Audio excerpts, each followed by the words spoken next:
Today's open debate comes in the backdrop of the Gaza Peace Summit at Sharm el-Sheikh on 13th October 2025.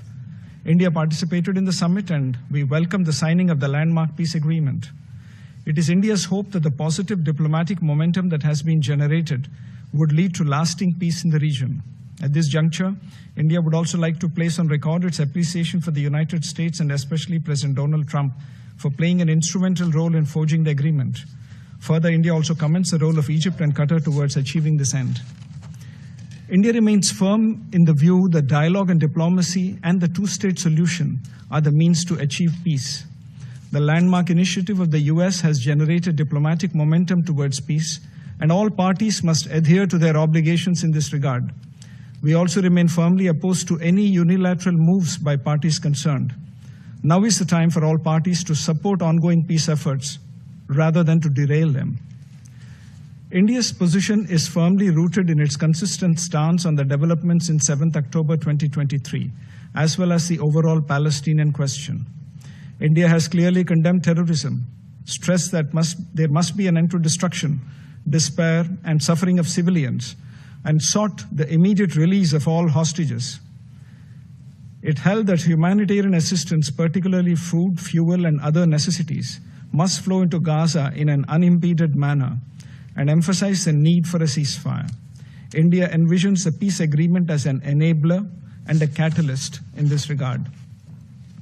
The short-term gains of the recent diplomatic outcomes must pave the way for medium to long-term political commitments and practical action on the ground towards the realization of a two-state solution. As India underscores its unwavering support to the inalienable rights of the Palestinian people to self-determination, national independence, and sovereignty, the high-level conference on the implementation of the two-state solution in the UN on 22nd September 2025 underlined the way forward. The two-state solution is the only pragmatic path. Since India's recognition of the state of Palestine in 1988, India has consistently advocated certain critical parameters: a sovereign, independent, viable state of Palestine, living side by side in peace and security with Israel within secure and recognized borders. Another central element is economic prospects and viability of a Palestinian state.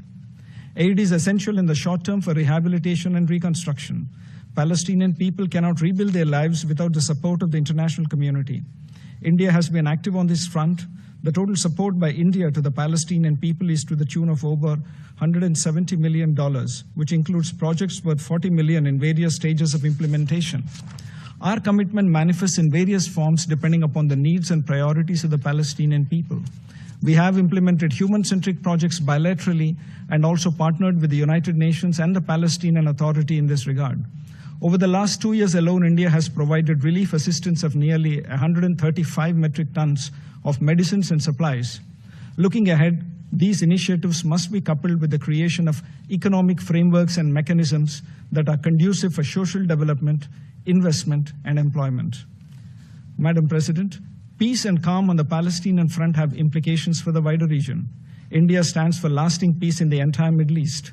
Therefore, it is important for the agreement to hold and the ceasefire to sustain, and for the parties to honor their respective commitments. Talks must continue and there must be abiding faith in the efficacy of dialogue and diplomacy.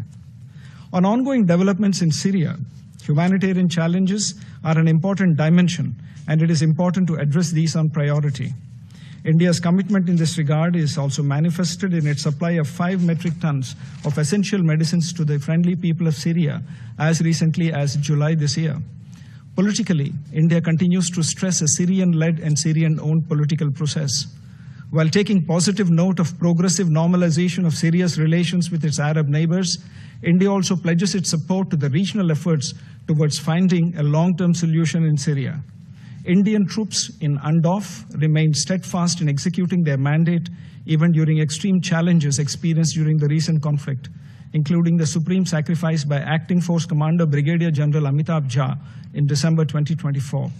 India is the third largest contributor to this mission. As the second largest contributor to UNIFIL, India reiterates the importance of the safety and security of peacekeepers of this mission. At a broader level, peacekeepers serve a very critical function of the UN, and they cannot become casualties of conflicts and escalations. India remains hopeful that the Lebanese armed forces would be equipped to discharge the entire spectrum of its responsibilities once the UNIFIL sunset clause becomes operational towards the end of 2026. The humanitarian situation in Yemen is an area of concern. Humanitarian assistance must be above politics. It must reach all civilians, irrespective of affiliations and power structures. Immediate cessation of hostilities would catalyze these efforts. Safety and security of Indian nationals in Yemen are a priority for us. Madam President, it's India's earnest desire to realize the vision of a stable and peaceful Middle East. Our views are guided by certain basic principles. All human beings have the right to lead normal lives. Deprivation and indignity cannot be a part of daily life, and civilians must not die due to conflict. India stands fully ready to contribute to this endeavor. I thank you, Madam President. If you like this video, then like, share and subscribe to Mirror Now.